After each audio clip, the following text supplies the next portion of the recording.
Hello friends, welcome to my channel fun and family blog. आज हम करने जा रहे हैं 10वें अध्याय का अध्ययन। जी हाँ, वैशाख मास में, जो कि कुछ ही दिन बाकी हैं। 12 मई को हमारा वैशाख मास समाप्त हो जाएगा और तब तक हमने वैशाख महात्म्य को संपन्न करना है। आज हमारा 10वां अध्याय का अध्ययन करने का दिन है। हमारी इसके ऊपर 9 वीडियोस बन चुकी हैं। अगर आपने अभी तक नहीं देखी हैं तो आप वो वीडियोस ज़रूर देखिए। वीडियो देखने के बाद अपने फ्रेंड्स को भी इसको शेयर कर सकते हैं, ताकि ज़्यादा से ज़्यादा लोग इसको देख सकें और वो इसका पुण्य कमा सकें। वैशाख मास का महात्म्य सबके लिए ही एक पुण्यमयी और एक पावन कथा है। इस पावन कथा का पान हम सभी को करना चाहिए। 9 अध्यायों के अंदर हमने बहुत सारी कथाएं सुनी। शिव माता पार्वती जी के विवाह की कथा सुनी, हमने कार्तिकेय जी के जन्म की कथा भी सुनी, जलदान की महिमा सुनी। आज हम एक नया अध्याय करने जा रहे हैं और देखते हैं आज के इस अध्याय में हमें क्या कुछ नया सीखने को मिलता है। तो सभी देवी देवताओं का नमस्कार करते हुए हम शुरू कर रहे हैं वैशाख महात्म्य। मैथिल बोला, हे ब्राह्मण, आपने कामदेव की स्त्री और रति का चरित्र सुनाया। अब कृपा अशून्य शयन व्रत धारण करने की विधि कहिए। इसमें क्या दान होता है, कैसे पूजन किया जाता है तथा उसका फल क्या होता है। यह सुन श्रुतदेव कहने लगे, हे राजन, इसका विधान श्री हरि भगवान ने लक्ष्मी जी से कहा था। वह सब मैं तुमसे कहता हूँ, जिससे श्याम वरण लक्ष्मीपति जगन्नाथ संपूर्ण पापों का नाश कर प्रसन्न हो जाते हैं।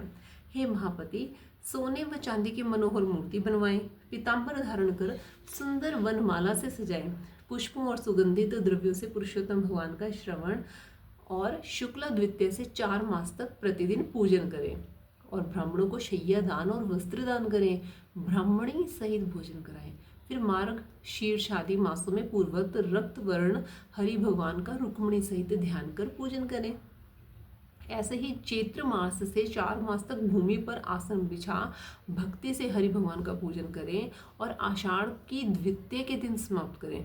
इस दिन अष्टाक्षर ओम नमो नारायण इस मंत्र से हवन करें। मार्ग शीर्षादि मासों में प्रायण में के दिन विष्णु गायत्री नारायणे विद्महे इस मंत्र से हवन करें। विष्णु गायत्री नारायणाय विद्महे इस मंत्र से हवन करें और भक्ष भोज्यादि 4 प्रकार के भोजन करें।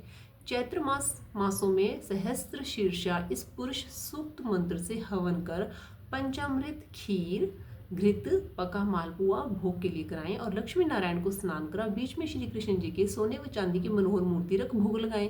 फिर केशवादी नाम से ब्राह्मणों को भोजन करा श्रद्धा अनुसार 2 वस्त्र और अलंकारों से पूजन कर मालपुआ ब्राह्मण के निमित्त 12वें दिन दें। फिर पूर्व कल्पित प्रतिमाओं को संपूर्ण अलंकारों से आभूषण कर आचार्य को दें और शैया का संकल्प करें। ऊपर लक्ष्मी नारायण का विधिवत पूजन करें, कांसे का पात्र दें और ब्राह्मणों को भोजन कराएं। दान मंत्र, हे जनार्दन, जैसे आपकी शैया लक्ष्मी से अशून्य है, वैसे ही केशव इस शैया दान से मेरी शैया अशून्य हो। इस प्रकार भगवान की पूजा कर आप भोजन करें। इस व्रत को पुरुष, सौभाग्यवती स्त्री अथवा विधवा अशून्य शयन के निमित्त धारण करें। जो मनुष्य विष्णु धाम जाने की इच्छा रखता है, उनको यह व्रत अवश्य करना चाहिए। इसके करने से जगन्नाथ भगवान प्रसन्न होते हैं, देव दुर्लभ कार्यों की सिद्धि होती है और अनेक प्रजाओं की वृद्धि होती है। अतः जैसे भी बने यह व्रत अवश्य करें। यह वर्णन हो गया कि अब तुम्हें और क्या सुनने की इच्छा है।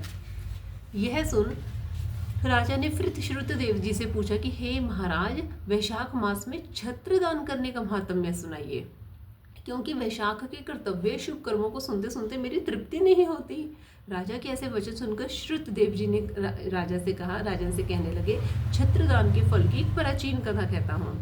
सतयुग में एक हेमकांत नाम का राजा था। वह बड़ा बुद्धिमान और बलवान था। एक दिन वह शिकार खेलने गया। वहाँ घने वन में अनेक प्रकार के मृग और शुक्र को मारता हुआ थकने पर दोपहर को मुनियों के आश्रम में पहुंचा, जहाँ शतर्षि नामक ऋषि व्रत में मगन समाधि लगाए ध्यान कर रहे थे। इससे उसको पता न चला कि आश्रम में कौन आया है। अतः ऋषि ने उठकर राजा का सम्मान नहीं किया। अब इससे क्रोधित होकर राजा उनको मारने को उद्यत हुआ। तब ऋषि के 10 सहस्त्र शिष्यों ने उसे रोका। क्रोध में राजा कहने लगा, हे ब्राह्मणों, मैं थक गया हूँ, तुम मेरे आतिथ्य सत्कार करो, परंतु गुरु की आज्ञा के बिना क्या सत्कार करें। ऐसा शिष्य से सुनकर राजा ने उन्हें मारने के लिए धनुष उठा लिया और अत्यंत क्रोध कर बाण छोड़ने लगा। तब शिष्य भागने लगे। उनमें से 300 शिष्यों को मार डाला और आश्रम में रखी हुई वस्तुओं को पाप बुद्धि सैनिकों ने ले लिया और खूब भोजन किया।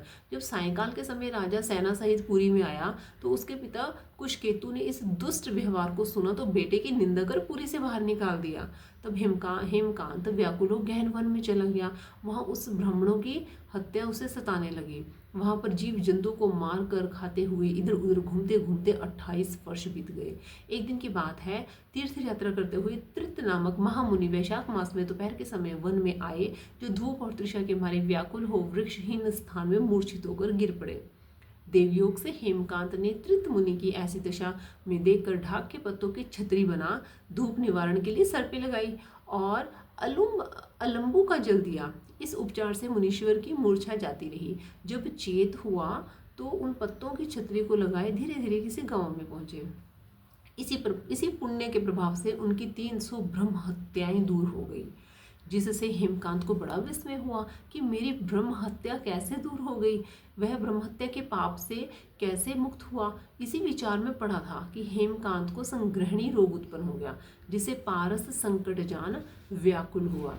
तभी उसे 3 पुरुष बड़े भयंकर यम के दूत में दिखाई दिए। वह अपने कर्मों को सोचने लगा कि उसने क्षत्रिय दान का ध्यान आया तो वह ही विष्णु भगवान का स्मरण करने लगा।